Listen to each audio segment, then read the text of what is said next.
Bonjour, bienvenue sur la chaîne Les petits tutos de SVT. Aujourd'hui, je vous explique rapidement la mitose pour que vous ne la confondiez plus avec la méiose dans vos restitutions organisées de connaissances par exemple. Bon, mitose, ça vient du grec mitos qui veut dire filament. C'est en référence à l'aspect des chromosomes lors de la mitose.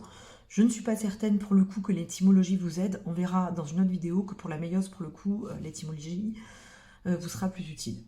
Bon, la mitose, elle intervient après la réplication de l'ADN.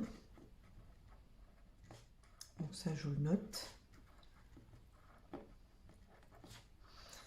Et c'est une reproduction conforme d'une cellule mère en deux cellules filles. Donc, on passe de une cellule mère à deux cellules filles. Cellules filles identiques. Bon. Chez un organisme pluricellulaire, je vais vous le noter là. Hop. Chez un organisme pluricellulaire, on a une cellule mère 2N qui va nous donner naissance à deux cellules filles, toujours 2N. Donc on est diploïde au départ, on l'est toujours. À la fin, on peut le représenter aussi de cette façon. 2N, 2N, 2N. Bon. Alors, la méiose se décompose en 4 étapes. La prophase, la métaphase, l'anaphase et enfin la télophase. Alors, quelles sont les principales caractéristiques de ces phases ? On va dessiner deux paires de chromosomes, donc ça veut dire qu'on va dessiner une cellule 2N égale 4, avec une paire de grands chromosomes. Toujours pareil, c'est ma paire numéro 1. Une paire de petits chromosomes.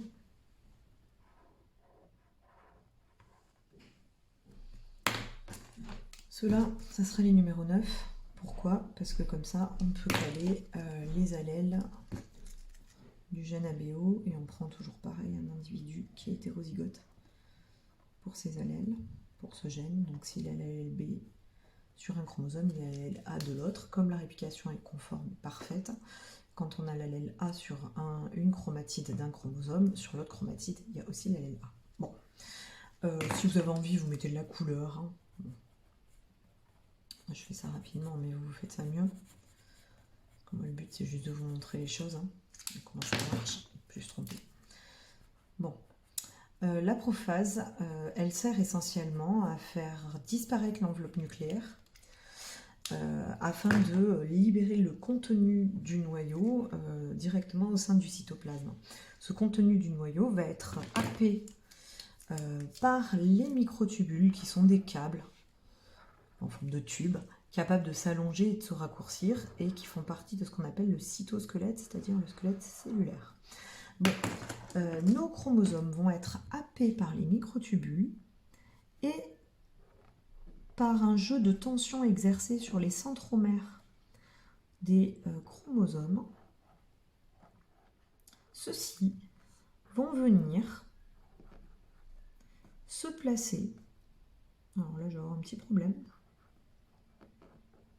Il faut imaginer, hein, vers le centre de la cellule qu'on va appeler le plan équatorial ou la plaque équatoriale, exactement comme l'équateur de notre globe.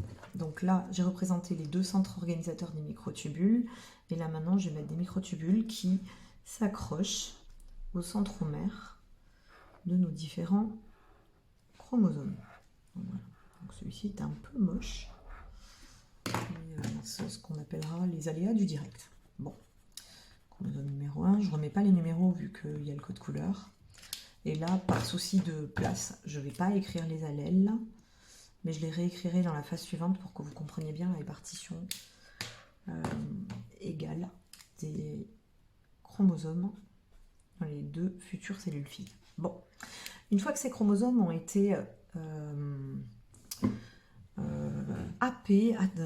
attrapés, entre guillemets, par les microtubules. Et bien ces microtubules, donc ça c'est en métaphase, ils sont ramenés au centre de la cellule au niveau du plan équatorial.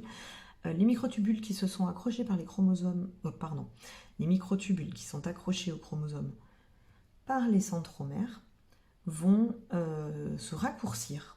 Et ce faisant, ils vont déchiqueter en deux le chromosome double, c'est-à-dire séparer les chromatides sœurs. Je vous rappelle que ces chromatides sœurs, elles ont exactement la même information génétique, c'est pour ça que dans vos têtes, vous rajoutez derrière sœur le mot jumelle, et comme ça vous n'oubliez pas. Ces chromatides sœurs, une fois séparées, se font tracter par le microtubule qui raccourcit et ramène donc chaque chromatide vers un des pôles de la cellule. Donc là par exemple j'ai fait la première chromatide du chromosome d'un des chromosomes numéro 1. Je fais sa sœur de l'autre côté. Donc pourquoi ça forme un V? C'est justement lié à ce phénomène de microtubule qui tracte le chromosome en le tractant par le centromère. Bon. Hop. Là j'ai fait un chromosome numéro 1, mais on est dans une cellule diploïde, il faut donc faire un autre chromosome numéro 1, pareil. Les deux chromatides se sont séparés du fait de la tension exercée par les microtubules qui raccourcissent. Et donc on dessine les microtubules et on peut faire le mouvement. On va rajouter les deux petits chromosomes numéro 9 et là ça vaut le coup de remettre les allèles. Donc si là j'ai une chromatide qui porte l'allèle A, et bien j'ai sa copine en face qui porte aussi l'allèle A. Et là, si j'ai un autre chromosome numéro 9 qui porte lui l'allèle B, et bien en face, il y a son copain qui porte l'allèle B. Hop. Un peu de couleur pour correspondre à notre première étape, la prophase. On a mis la couleur. Et on rajoute les éléments du cytosquelette sans qui tout cela ne serait pas possible, à savoir les microtubules.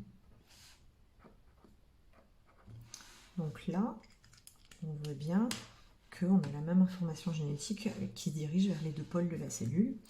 Une fois qu'on a passé cette étape-là, eh bien la cellule n'a plus qu'à se diviser par le fameux plan équatorial et les chromosomes se retrouvent de nouveau enfermés dans l'enveloppe nucléaire. Je dessine l'enveloppe, alors c'est un peu laid, vous avez compris l'idée. Et ce sont des chromosomes qui ont la particularité de n'être qu'à une seule chromatide. Et ensuite, ces chromosomes vont se décondenser.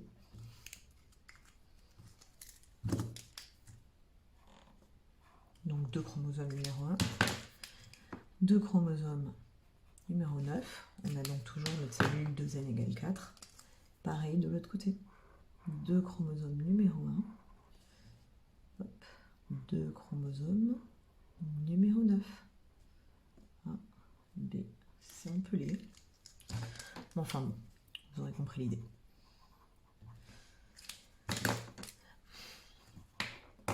Si vous regardez bien, l'information génétique est identique dans ces deux futures cellules filles qui sont en cours de séparation. La séparation s'appelle la cytodiérèse. Par rapport à la mère, on a donc deux chromosomes numéro 1, deux ici, deux ici.